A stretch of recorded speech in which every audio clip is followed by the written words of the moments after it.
Oh,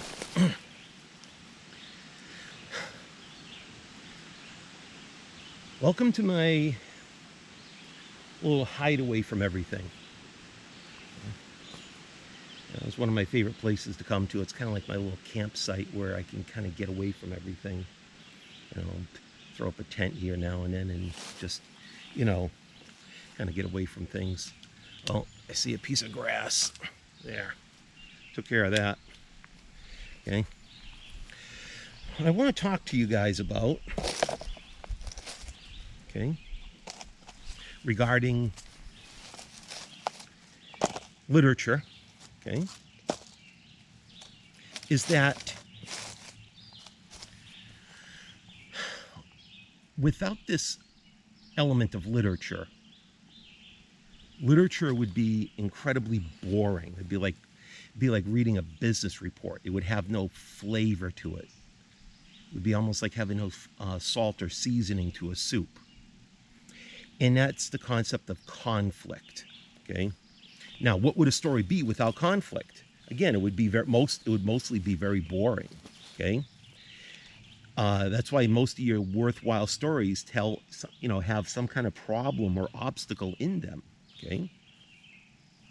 Now, there are two things to keep in mind about conflict. There's the protagonist, and then there's the antagonist. Oh, and here's my homemade chalkboard here. Okay, since we're talking about conflict.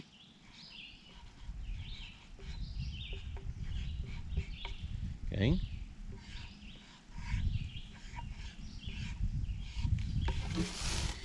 Hope you guys can see that.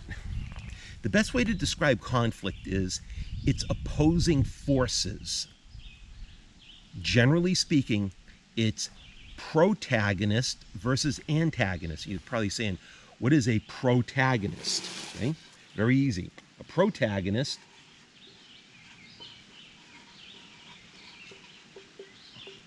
okay,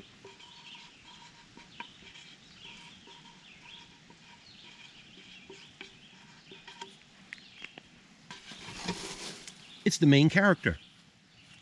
Okay? The protagonist is the main character. In this case here, the main character, the book that we're reading, The River by Gary Paulsen, the main character is, now 15-year-old Brian Robeson. Remember, he was the student. He was the kid that went up to Canada, ended up in the wilderness for 54 days, 55 days, managed to get out, and now he's back up there doing a survival experiment with some government officials. They want to figure out, how can a 15-year-old make it out alive? Because normally that would not happen. So he's the main character. And what it is that it's a conflict or forces between the protagonist and what is called the antagonist. And the antagonist could be another character, nature, even self. Okay.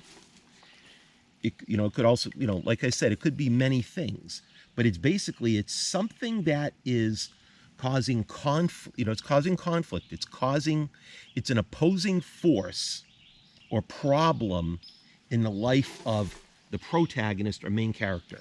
So protagonist, main character, antagonist, it's the problem, whatever it may be. Okay.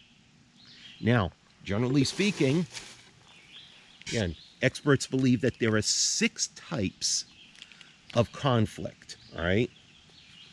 So, again, it's the central character that clashes with usually another person or something else. Now, other person or character could be an animal. Like I said, it could be anything.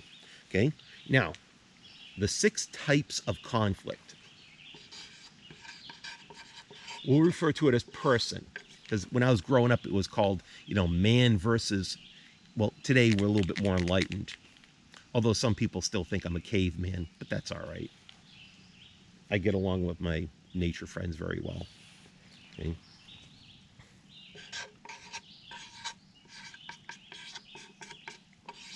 We have person versus self. Probably saying, well, how can that be a conflict?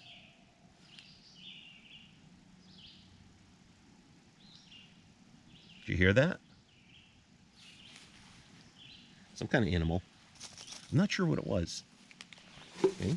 But yeah, it could be person versus self. All right. And it could be that the person has a lack of confidence, or they're unable to solve a problem, or there's a personal issue that's going on inside. Remember, oh, that's a woodpecker. Because when I was speaking and the woodpecker was tapping into the tree, it made a funny, I couldn't ascertain what it was. Okay. Yeah, good old woodpecker. All right. Anyways, getting back to this, remember, Brian would often have conflicts with himself. He would think about living back home. And there was one point where he was crying. He was feeling sorry for himself. He actually cut himself. And that's when he realized that in a wilderness setting, now this isn't wilderness, it's wooded, but not wilderness, feeling sorry for yourself isn't going to solve any problems. It just doesn't work.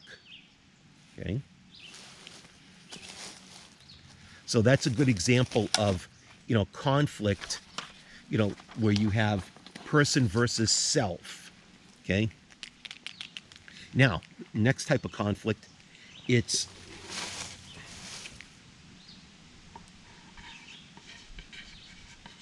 person versus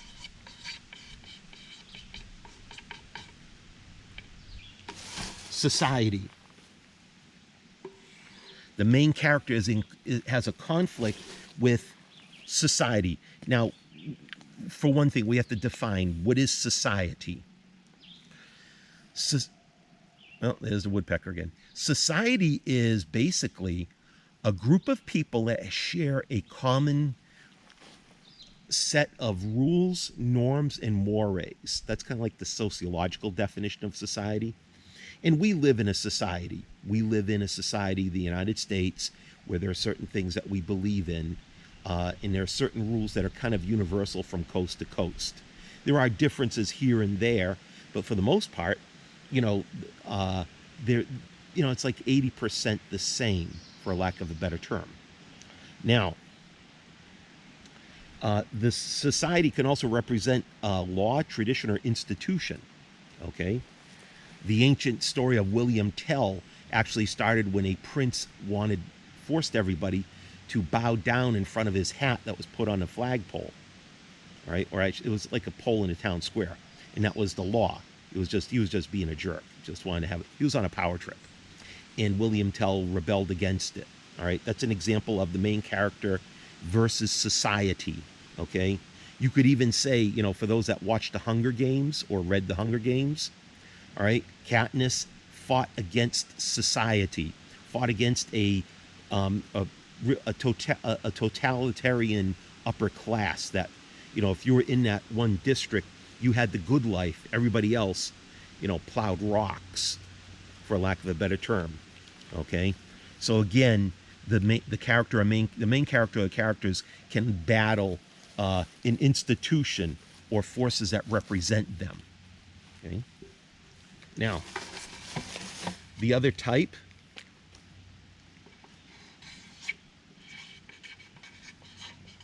is person versus, my favorite, person versus nature. And that's a classic example of the whole Brian series.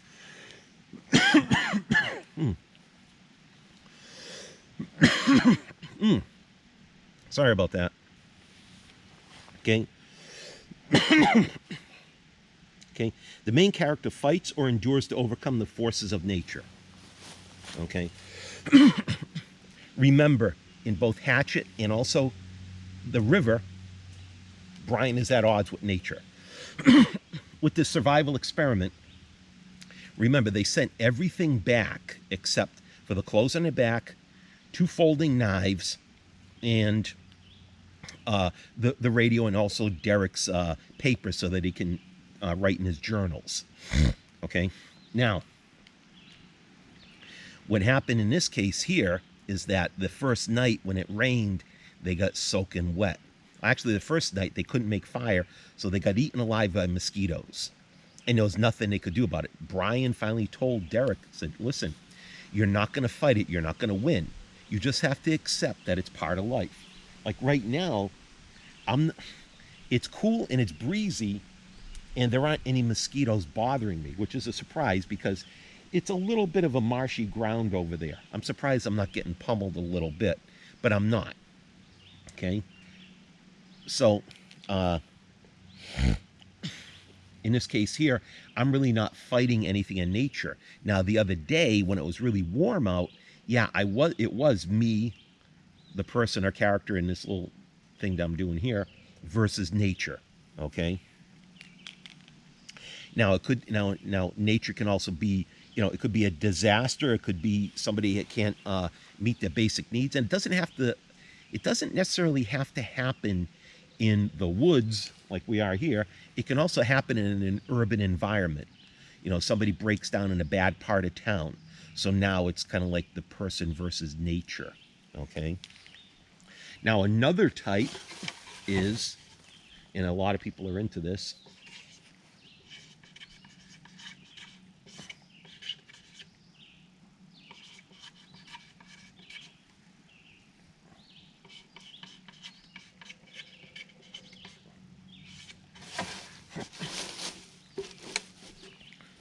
it was a pretty neat invention.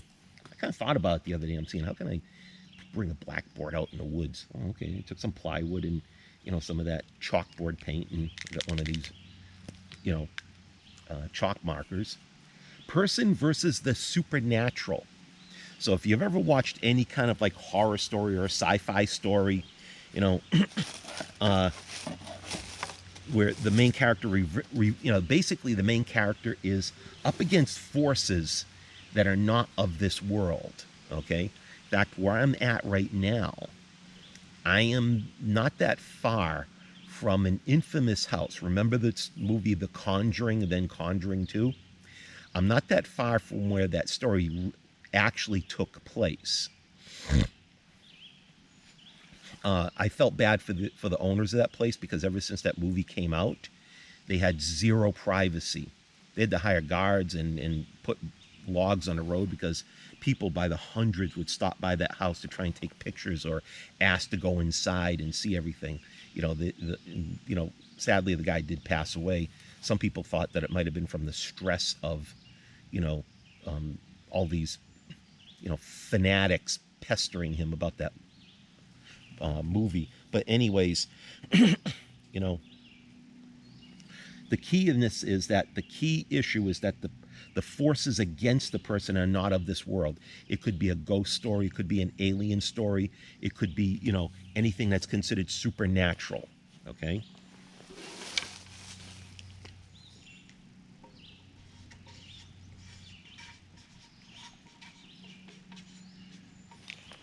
And then we have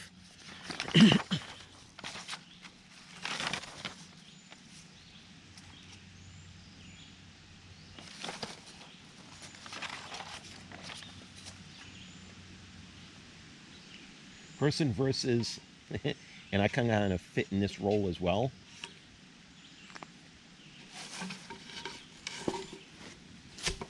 Okay. Person versus technology. Okay. The main character resists technological forces. He may battle rogue robots or hostile computers, or just struggle to accept the technology of a changing world. And it also could also be primitive technology. Okay. One of the battles that Brian has is making fire. How do you make fire in a primitive situation?